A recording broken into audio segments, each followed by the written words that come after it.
தன்னோட கல்யாணத்தை நிறுத்தின ஃப்ரெண்ட்ஸுங்களை திட்டிட்டு இருக்க பாய் பார்த்து அவனோட ஃப்ரெண்ட்ஸுங்க அந்த பொண்ணு போனா என்ன வேற பொண்ணு இல்லையான்னு ஓடி பொண்ணோட தங்கச்சியை கல்யாணம் பண்ணித்தாங்கன்னு ஃப்ரெண்ட்ஸுங்க கேட்க அந்த பொண்ணு அப்பா அதுக்கு பதிலாக என்ன கொலை கூட பண்ணிடுப்பான்னு கெஞ்சிரா. சரின்னு பாயோட முறை பொண்ணை போய் கேட்க அவனோட அத்தை இவனுக்கு பொண்ணு தர நான் என்ன லூசான்னு சொல்லுங்க, இவனுக்கு யாரு பொண்ணு தராங்களோ தாங்க, வரதட்சணை எதுவும் தேவையில்லைன்னு சொல்ல மண்டபத்தில் இருக்க எல்லாரும் திருச்சி வர்றாங்க. இந்த பாய் அந்த பொண்ணு ஓடி போனது கூட எனக்கு அசிங்கமா இல்ல, இப்போ நீங்க பண்றதுதான் அசிங்கமா இருக்குன்னு சொல்ல சரின்னு இவனுங்க எல்லாரும் அவனை சமாதானப்படுத்த பாய்க்கு புக் பண்ண ஹனிமூன் ரெசார்ட்டுக்கு அவனையும் கூட்டிட்டு ஃப்ரெண்ட்ஸுங்க எல்லாரும் ஒன்னா போறாங்க. அங்க போய் இவனுங்க என்ஜாய் பண்ணிட்டு இருக்கும்போது ஒரு நாள் ஒரு பொண்ணை பாய்க்காக செட் பண்ணி பேச வைக்க எல்லாரும் செம போதில் இருக்க.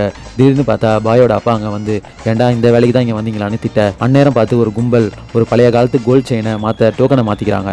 அந்த டோக்கன்ல ஒன்று மிஸ் ஆக சிசிடிவில பார்த்தா அந்த கடத்தல்கார போதையில நம்ம பாயும் அவனோட ஃப்ரெண்ட்ஸுங்களும் தான் மாற்றி எடுத்துட்டு வந்துட்டு இருக்காங்க. இது தெரிஞ்ச அந்த கேங்கோட லீடர் பாயும் அவனோட ஃப்ரெண்ட்ஸுங்களையும் கடத்திட்டு வந்துட்டு அவனோட அப்பாவை பணைய கதையா வச்சுக்கிட்டு அந்த செயினை கொடுத்தாதான் அப்பாவை விடுவேன்னு சொல்ல பார்த்தா பாயும் அவனோட ஃப்ரெண்ட்ஸும் பாய் பேசிட்டு இருந்த அந்த பொண்ணு மேலே தான் டவுட். ஏன்னா கடைசியா அந்த கார்ல அந்த பொண்ணு தான் போய் டிராப் பண்ணிட்டு ரெசார்ட் போயிருப்பாங்க. ஸோ அந்த பொண்ணை தேடி எல்லாரும் ஒன்னா போறாங்க.